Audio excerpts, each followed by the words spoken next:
Hi guys, welcome back. As you know, this is part 2 of a 2-day series about weddings, vendors, some of the problems that we might have, the stress, the angst, the excitement, all of these things that we look forward to. Listen guys, when you come into our office, it's excitement. I know some people think of the ching sounds in our ears, but that would not be the majority of us. That's just a certain pocket of people. So today, if you are newly engaged, brides, grooms, tonight, this show is for you. I'm going to talk about ways to save money. I'm going to talk about the specific things you need to plan for. I'm going to talk about ways to keep you calm the next 9 to 12 months or 2 years. Please tell me you're not planning it for 3 years. If you guys need more than 3 years to plan your wedding, you shouldn't be getting married. Call it quits for a while and get back together when you have the money to get it right. And for those of you who can't afford a wedding now and want to save money, unless you want to get married in the next 3 months or 4 months, which can be done by the way, I would say still, put your money to the side. Nobody saves up for a wedding. It's either a collaboration of what you have, maybe certain things you end up paying for and people give you, but yeah, shouldn't really be saving up for a wedding. You should be saving up to buy a house, saving up to pay off some of those loans if you guys happen to be getting married and paying off student loans. And there's a lot of things going on. A lot of people, the age frame right now is around 24, 25, business school is over. And if you're not so fortunate to have someone helping you out with those bills, that's exactly what you're going to marry into. So before you pull out that credit card and say we can have a wedding too and pay off all this because I'm a doctor, lawyer, and whatever you have you, think again, because the job market is as a whole is not doing so well right now. In fact, a lot of businesses are going thumbs down. And yes, 99% of the new businesses that start in the United States today go out of business before the first year of business is done. With that being said, we're going to go for a commercial break, come back, get ready, grab some paper, grab maybe a few bottles of wine. It's not going to be a long half hour, it's going to be a good half hour. I'll see you in 5. We'll be right back after a few messages from some of our favorite sponsors.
Hi guys, welcome back. Okay, you got your piece of paper? Are you ready? All right, so you're engaged. Now what? Typically what you read in the store, I can't even tell you how many books there are. I think that self-help and wedding planning should be in the same section of the, in fact, I think some of the bookstores now have that because you're going to need a lot of help when you're planning your wedding. But I figured I would give you some great tips to keep you sane.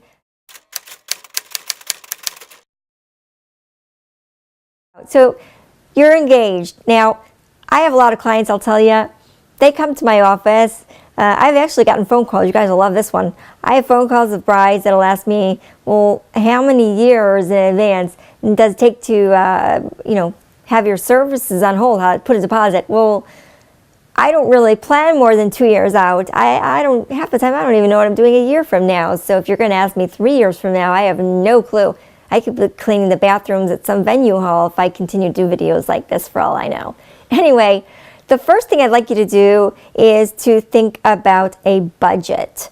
We have a new website that's coming up. There will be a tool to download something that I made for Hilton. It is a tool where basically it's a kind of a 1, 2, 3. It breaks it into categories, the necessary players to make a wedding work. And of course, it tells you where your funds should be allocated based on percent and where those percent needs to go. Now, some people, their weddings are maybe all at the same place, so you might want to take a look at that sheet and then just because there's extra money because you didn't have wedding, say at a church, and you give $800 or $1,000 to the church, doesn't mean you have $1,000 left over to be used for something else. Continue on that same frame of mind. Everybody's on a budget. Heck, I do a lot of celebrity weddings, but they're on budgets too. And believe it or not, I've had celebrities that are like, Samantha, I don't want to spend all my money on a wedding. I've already been married 2 times already. Well, you're right. You probably shouldn't spend a lot of money on a third wedding unless you marry another actor who makes a lot of money and he wants a really big wedding. But for you, I would say stay on the small side. Marry for love the next time. Money works the first time. I've never had anybody work for money, and no, that's just not going to work. After a while, it catches up to you. So what you're going to want to do is figure out the time of year once you've settled on your budget. Well, we all know that spring weddings, summer weddings, July 4th weddings, Labor Day, Memorial Day, September, October, Christmas weddings, that's generally the time where the prices are and we think to ourselves, well, we'll have it on a Friday night or a Sunday. There are certain venues, if they have not booked by a certain time, they will reduce the pricing down based on a certain guarantee, or maybe you don't need all those items. For one, I'll tell you, in the last couple of years, champagne. I don't know a lot of people who like champagne. And when you break it down, 200 people, the average wedding is 167 people. And if you have a wedding that's over 200 people and you're paying $6 a person for a champagne toast, and maybe, 30 people out of that like champagne, you're talking about a couple $1,000s that could be used towards something else, or again, not spent at all. I want to remind you that just because you have a budget doesn't mean you have to allocate it and spend every dime. Save some of that money. Use it on your honeymoon. That leads me to something else. But again, when you talk about your planning process, is your budget going to be something that encompasses your honeymoon? Because if it does, that's something you're going to want to talk about in the beginning, not after you've spent all the money on vendors and venues. So right now what I want to do, I can go off on tangents about this, and we're going to head up to a commercial break, but I want you to start dividing things into categories. The first one being the venue, because it should take no more than about 54 to 55% of your budget. Obviously, the economy right now we're starting to get back on track again, but in the world of events, we continue to grow because you're always going to have kids, you're always going to get married, you're always going to have graduation parties, you're always going to have birthdays. So just be rest assured, we're always going to celebrate something. I think it's just a matter of being smarter on where we allocate those funds. So remember, if the food is most important to you, then yes, you're going to be on a higher side of that, 50, 55%. But on the other hand, if you pay attention to the time of year, maybe, just maybe, you might find yourself below 50% for the venue, which will allow you for funds and getting some of those special things that you need. And I've always talked about this on press, need versus want.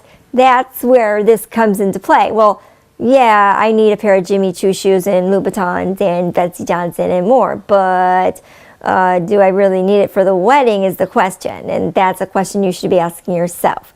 So again, time of year is important because that does tell us kind of, will we be able to save money? That's obviously the thing that I talk about with most of my clients. Number 2, tented weddings. We ask about time of year because a tented wedding is not always the least expensive way to save money. Oh my God, I can't even tell you. There were a few political figure events that I put on a couple of years ago, and a really cheap senator in New Jersey, don't mention any names, didn't want to get a dance floor for people that were coming from the White House, and right around election time, and Sarah Palin and McCain and all kinds of people were invited to this event. And let me tell you, I can't, oh boy, I was called in Mexico. I was on vacation trying to enjoy my time so that I could come back and have a fresh palate for these big events that were going on. And of course, the groom, who is a very special senator here in the state of New Jersey, but I can't tell you his name because that would not be a good thing. And our entire family would probably be like in a lot of trouble. So, I mean, I really want to tell you his name, but I'm really trying hard to control myself. Anyway, didn't want to spend money, a couple $1,000s, for the safety of the people that were coming. And putting a dance floor and carpeting, guys, oh God. So yeah, dance floors, they're not so expensive. Dance floor inside a tent, nah, you're talking about a lawsuit there, especially if it's raining and the floor, you know, we have floods, and it never rains in New Jersey, so you never have to worry about that. But these are all things that as vendors we do prepare for. We get insurance because we don't want to end up behind bars because somebody slipped and killed themselves while they were having a champagne toast to that cake that fell on the floor because you wouldn't give us a special floor to walk on, so it fell and we had to cover that part up with flowers, and then you never know what happened, right? I've been there for those too. So one thing that I want you to think about is time of year, location. I always tell my clients, they don't like hotel weddings. Okay, well, not every hotel looks alike. Maybe you don't like the carpeting. I've talked about this before. Maybe you don't like the color of the walls. Maybe you don't like the pictures. Maybe you don't like dinner. Well, who says you have to have dinner? Why can't you have a cocktail reception? That's one of the hottest things going on right now. Started in the millennium, you know, cute little French fries in a little packet and mini Angus burgers and people with white gloves serving and your favorite drinks, signature cocktails. You begin to kind of a la carte your wedding, if you understand what I'm saying. That can make things less expensive as well. Do you need to have everything premium alcohol or just certain things premium alcohol? I've read for years, and I remember writing about this, you can't say it's a alcohol-free wedding. Yes, you can. I mean, obviously there are a lot of people who don't drink. In the Indian culture, there's a lot of people who don't drink, so it gets a little confusing. I've done a ton of Indian weddings, and you just kind of have to pick with what your friends like to drink and maybe go with like teas and juices and so forth, because you've got like 700-800 people at your wedding. Your alcohol bill is going to be out the door. They don't typically drink in the bigger weddings. So if you're Indian and you're watching this, obviously you know what I'm talking about. All right. I think having things at one location, if you don't have a very strong faith, is sometimes the smartest idea, especially if you're on a smaller budget, because then you don't have to worry about picking up your guests with shuttles and picking you up with a limousine. And maybe you do want a limousine, but maybe just take you somewhere nice for pictures. Because again, that will cut the price down. And we're not just talking like $100 or $200. We're talking about thousands of dollars. And there's always, again, a way to get the prices down. Let's start going into your vendors, for example. There are things that you need, things that you want. With that being said, I know you hate this. I'm going to go in for a commercial break. I'll be back in 5 to go back with the vendors that need to be there versus what you want to be there. And again, you can make it happen. You just have to get sassy and find yourself back on that couch with a new fresh glass of wine, because it's going to be some more, and it's going to be a lot more information. I'll see you soon. We'll be right back after a few messages from some of our favorite sponsors.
Hey guys, welcome back. All right, so we were talking about the vendors that need to be there, needs versus want. That's all we always talk about in this business, but you know what? It's important.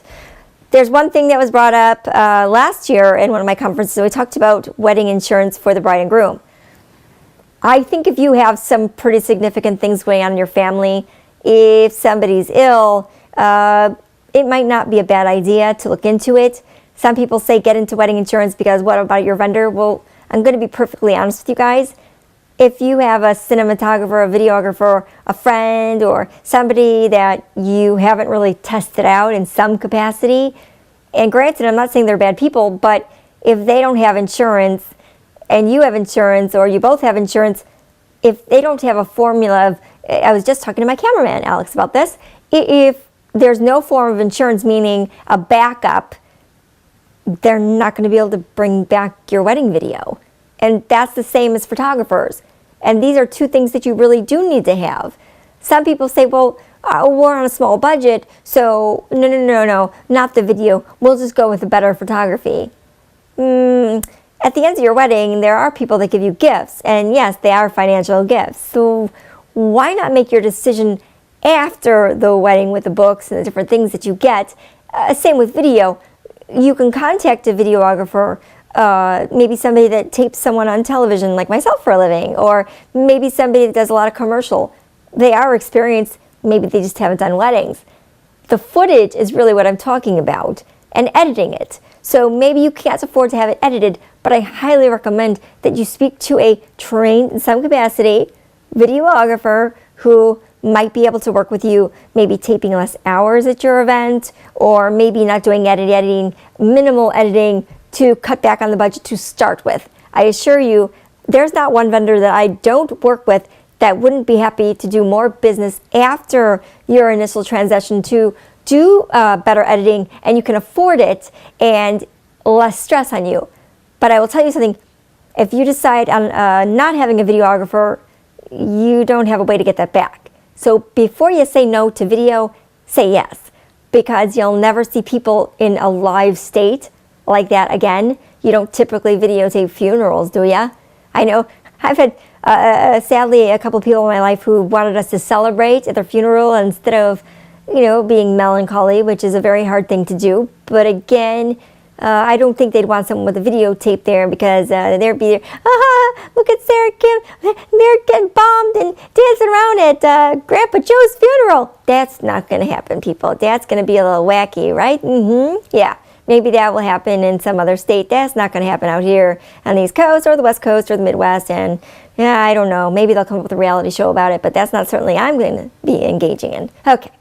So let's move on. Photography. Do you need the fancy book, the graphite book? Again, stay small. Your package with that person doesn't have to begin that very day, but to retain their services, to retain their eye, and also their creative aspect, yes. You do want to use a larger percentage. That generally falls between 9 and 11% of the bigger number that you're given. And again, some people are given money by their parents. And then, of course, brides and grooms are now starting to also add in extra money so that they can get the things that they want, because their parents are only, they're limiting them. That's basically what's happening. Now let's talk about entertainment for a minute, because that's one thing that I got to tell you. I've worked with all kinds of DJs. I've even had weddings where somebody's in charge with a speaker and an iPod Touch, or an MP3 player with a speaker. I'm like, and a boombox? Really? I actually remember one bride on TV saying, well, we're going to do that, but I said, well, who's going to be running it? Well, isn't that your job? No, it's not my job. I could barely cook. I'm technically challenged. Why would you even think to ask me something like that? You're hiring me to budget your wedding, not to run your freaking iPod player. And guess what? Grandpa Joe running the iPod player, or brother Jim, or sister who's had too many of those martinis, that's not going to be good either. And guess what? Where's your backup? You have a first song you're going to dance to? What if it screws up? No backup. Again, you're going to hear me saying these things a lot about backup, but that is what a true professional can offer you. So remember, again, we talked about this yesterday, about those people that you cut down in those wedding portals and saying they're not doing their job.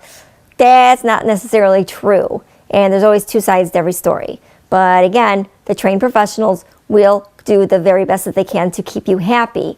So let's move on to decor, because that's my favorite part. There's all kinds of ways to save money. And not everybody's wedding has to have high centerpieces. I've talked about having half high, half low. That does cut back. I've talked about having specialty lighting and doing different cylinder vase and wrapped with bling or nice fabric or flowers. I mean, you guys know me. I built things with flowers all the way to the top, 15 feet, made out of flowers, and I drive a lot of my designers crazy. But again, my imagination soars, and we always want to give the best to you guys. So you can usually tell when someone walks into a room with their and they're out of breath, either yes, you screwed, or no, they're in such like shock that it's amazing that you're giving yourself a pat on the shoulder. And then I get those bridezilla moments when something doesn't work perfectly, and that's really scary. You guys really scare me when you have faces like that. But just know that whatever goes wrong on your special day, you're always going to end up working things out, because the person you're marrying is with you, your family and friends are with you, and please keep that up here when you're going through the planning too, because having everybody on your guest list is also going to take away from some of those things that you really want. Like having a gown, for example. I know I talked about last week about a gown, and that example I used of Michelle's parents who gave her $30,000, and of course she went out and she got a dress, and then she realized, oh shoot, I just spent almost half my budget on my gown. What was she going to do with her wedding? Well, I can't give names, and yes, that really did happen. She actually had to borrow money, which is exactly what I tell people not to do. Don't get a mortgage out on your house. Don't get a loan out on your credit card unless you're doing it for points and know you're going to pay it off in 30 days, because you know you're never going to do it. Those ones that give you 6 months of 0% financing, I would say maybe 30% of the people that take advantage of it really do pay it off. The reason that they do have it is for people that are out there watching this, millions of you guys watching this, that probably are not going to pay it off after that 6 months. Say, well, oh, it's only $10 a month. Well, yeah, with a 20% tax on top of that every month, you'll never pay that loan off. You got college loans on top of that, you're in deep doo-doo. So again, that's another thumbs down. So I'd stay away from that. Let's talk about the extra stuff, because decor does compass a lot of different things. You go to a venue, maybe you could bring everything in yourself. That does seem to bring things down. Again, we talked about the alcohol in the beginning. Maybe not having a full stock bar with premium alcohol will also bring it down. There are churches that have really nice, believe it or not, I surprised myself, rooms that you can rent out for a couple $100. Get par can lighting, which can be rented at like a Taylor rental, or lighting companies that deal with like par cans. They're these, those things on stage that are basically, they're black, they look up on a wall, and you could turn that room, dim the lights, not use the fluorescent lighting they use above. You might even be able to afford some pipe and drape. There are companies that do it for a lot less, just to hide some of the stuff that's going on the outside. Again, part of your budget. So if you're not using one part of your budget, because you're having everything at the one same location, you'll be able to bring the lighting in. There are certain weddings where I've watched on TV or seen pictures and wish that I could turn off the lights because it looks so horrible. That's a person that decided that they were going to take advantage of every deal out there, from the computer to the dollar store. And guess what? It really looks like you had a dollar store wedding. Do you need a planner to have a perfect wedding? No. But you do need to have some common sense. You do need to have a plan. And with that being said, we're going to have one more commercial break. When we come back, we're going to finish this up. Lots of great tools. We know you're going to have a great wedding this year, next year. So go back, fill up that wine glass just one more time. We'll be back in 5. We'll be right back after a few messages from some of our favorite sponsors.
Hi guys, welcome back. Well, this is the tail end of our time together, and it has been enjoyable as always. I want you guys to remember with that list the 5 different areas: budget, location, needs versus wants, making sure your guest list, all the people and things that you need to be there. Not want, need, remember that part? I know that kind of ties into what I just said, but it does have its own separate place. And then of course, last of all, you're marrying the person that you love. Shouldn't he be part of the 5 things you're focusing on? How about your families? How about all the other things that are going on? Because once you're done with your last toast, you say goodbye to the venue, you say goodbye to your decor, you say goodbye to all your guests, and you wish them well. We don't know when we're going to get back together again. But I will tell you one thing. If you plan your wedding and start smart and do it slowly and don't overdo it, I promise you, your wedding and the planning of your wedding, whether you have a plan or not, will be as stress-free as can be. It will be exciting. Don't forget to focus on your relationship, because that's the one thing you guys forget to do, and you talk about your wedding for 12 months, and that's not healthy either. That's a Samantha no. Boom. That's a quick end to a beginning of a new relationship, if you know what I'm saying. With that being said, have a great evening. We'll see you tomorrow night, and congratulations again.